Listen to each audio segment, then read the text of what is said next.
안녕하세요. 토방김 사장입니다. 새벽에 세리의 경기는 먹지 못하는 날이었습니다. 개인적으로도 영상에서 언급드린 바와 같이 라치오의 배당이 너무 수상했고 결국 라치오의 승리와 무승부의 가능성을 염두에 언더로 나눠 배팅을 가져갔는데 언더의 당첨으로 수익을 보나 했지만 삼프도리아가 시즌 두 번째 원정 멀티골을 넣는 경기를 펼치고 종료 직전 96분 PK까지 나와 2대1라는 전혀 염두에 두지 않은 스코어를 기록해 언더로의 접근이 무산되었습니다. 배팅이란 게 등락이 본래 있다지만 이날 경기는 불가항력이라는 말이 더 맞는 경기였던 것 같습니다. 최근 유럽 리그들의 결과가 상당히 어수선한데 더 신중한 분석으로 도움드리고자 노력하겠습니다. 금일 경기는 살레르니타나와 유벤투스의 경기입니다. 사실상 경기 균형이 많이 무너질 것이라 보여질 수밖에 없는 이번 경기입니다. 유벤투스가 승점 삭감 징계와 함께 각종 구설수와 부상으로 분위기가 좋지 못했지만 최근 다시 라치오를 홈에서 꺾어내며 분위기 환기에 성공했고 이번 원정 상대도 그 기세를 이어가기에는 적절하다고 볼 수밖에 없는 것 같습니다. 여전히 포그바가 복귀에 근접했다가 다시 결장이 길어질 것이라는 소식이 전해진 것과 함께 밀리크와 보누치의 결장 소식은 반기기 힘들지만 디마리아가 이 선에서 활약해줄 것으로 기대가 되는 이번 경기에서 유벤투스의 3-5-2 또는 3-5-1을 전술은 견고함을 보여줄 것이라 보여지는 것 같습니다. 이미 실점 관리에 있어서는 의심의 여지가 없는 유벤투스인데 결국 득점을 할 수 있는지 여부가 핵심이 될 것입니다. 그 부분에 있어서 유벤투스는 이번 경기에 자신감을 보일 수 있을 것으로 보여집니다. 여전히 수비에서 파이오와 기욤베르가 부상으로 2월 내도록 모습을 보이지 못할 것으로 알려지고 있고 살레르니타나의 수비는 안정감이 떨어질 수밖에 없을 것이라는 판단을 내리게 되는 것 같습니다. 그나마 살레르니타나는 디아라는 좋은 공격 자원을 가지고 있다 보니 한번 기회를 잡았을 때 유효 슈팅으로 이어질 수 있을 것이라는 기대감을 가질 수는 있는데 조금 아쉬운 점이 있다면 하필 상대가 견고한 유벤투스라는 점과 이번 시즌 기록 중인 8득점 중 단 3득점만이 홈에서 이루어지고 있다는 것입니다. 다만 결코 가볍게 생각해서는 안 될 것입니다. 최근 3경기 동안 2골 2어시스트로 후반기 확실히 그 기세를 이어가고 있고 이번 경기에서도 홈팬들은 디아의 발끝에 득점을 기대하고 있을 것입니다.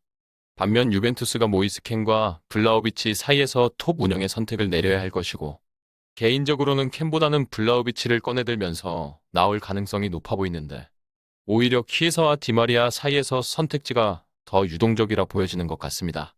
사실상 지난 라치오와의 경기와 크게 다른 모습을 보이지는 않을 것으로 보이는 유벤투스입니다.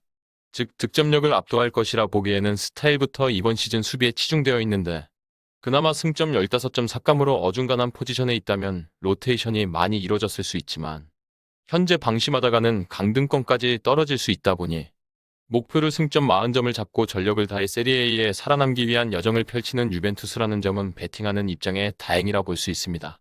그리고 우리는 배당을 살펴봐야 합니다. 현재 유벤투스에게는 1.55의 초기 배당률이 설정되었고 이 배당에서 베팅 시 기대 승률은 65%인데 이번 경기의 데이터를 기반으로 한 통계적 승률은 54%라고 빅데이터는 평가를 하고 있습니다.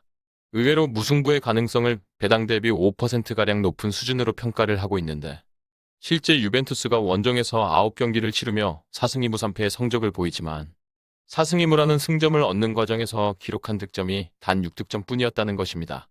오히려 유벤투스가 원정에서 실점이 9실점으로 경기당 평균 1실점이 이뤄지고 있는 만큼 홈에서 4경기 연속 승리가 없는 살레르니타나라지만 10경기 14득점을 기록하고 있는 기세를 무시할 수 없다는 점을 분명히 의식하고 있는 해석입니다. 현재 bet365에서는 유벤투스에게 1.55의 배당률을 고수하고는 있다만 이외 업체들은 일제히 배당 상승을 기록하며 최고 1.62 배당까지도 기록이 되고 있습니다. 개인적으로는 이런 흐름이 충분히 납득이 될 수밖에 없는 것 같습니다. 유벤투스가 밀리크의 결장에 있어서도 가볍게 생각할 수 없을 것이고 원정에서 보여주고 있는 이번 시즌의 성적이 워낙 안정적이지 못하다는 점도 간과할 수 없을 것입니다. 지난 6라운드의 양팀의 경기는 굉장히 치열하게 이뤄지며 많은 파울과 PK 등의 요소로 말 그대로 개판 경기를 펼쳤는데 이번 경기에서 이 부분에 있어서 또다시 퇴장과 같은 변수가 없다면 두 팀의 경기가 득점이 많이 이뤄질 가능성이 높아 보이지는 않는 것 같습니다. 이전 분석 등에서 언급드린 바가 있는데 유벤투스는 이번 시즌 원정 4승이 최근 나폴리에게 대패하기 전에 있었던 4연승이었고 해당 4연승이 모두 1대0의 승리였다는 점에서 원정에서 승리하더라도 1대0 그 이상을 기대하기 한계가 있습니다. 거기에 살레르니타나의 홈 득점력 수준을 고려한다면 오히려 원정 유벤투스를 상회한다는 점에서 유벤투스가 클린시트를 기록할 수 있을지도 의문이긴 합니다. 그렇다 보니 현재 해외 전문 매체들은 일제히 이번 경기의 결과를 1대1의 유벤투스의 승리로 입을 모으고 있는데, 개인적으로는 무승부의 가능성을 열어둬야 하는 경기라고 보여지기도 하는 것 같습니다. 유벤투스가 승리하는 그림에서도 득점시 지키는 축구가 되며 1대0의 승리가 더 유력해 보이고, 원정에서 득점이 부실한 유벤투스가 밀리크가 없는 시점에 득점력 감소는 각오해야 하다 보니 혹여나 실점한다면 1대1의 가능성이 있어 보이는 만큼 이번 경기는 2.5점 기준에서 언더로의 접근으로 들어가는 것을 더 고려해봐야 하는 경기라고 판단됩니다. 정확한 배당 변동에 따른 실시간 추적과 최종 예측은 배팅 마감 직전까지 이루어져야 합니다. 위 부분을 참고하는 배팅이 아닌 더 근시적인 결과는 배당률 흐름의 변화 및 경기 시작 전 결장자 정보에 따라 변동될 수 있습니다. 함께 배팅으로 더 효율적인 승률을 만들고자 만들어낸 채널입니다. 모든 경기를 영상에 담아내기에 한계가 있습니다.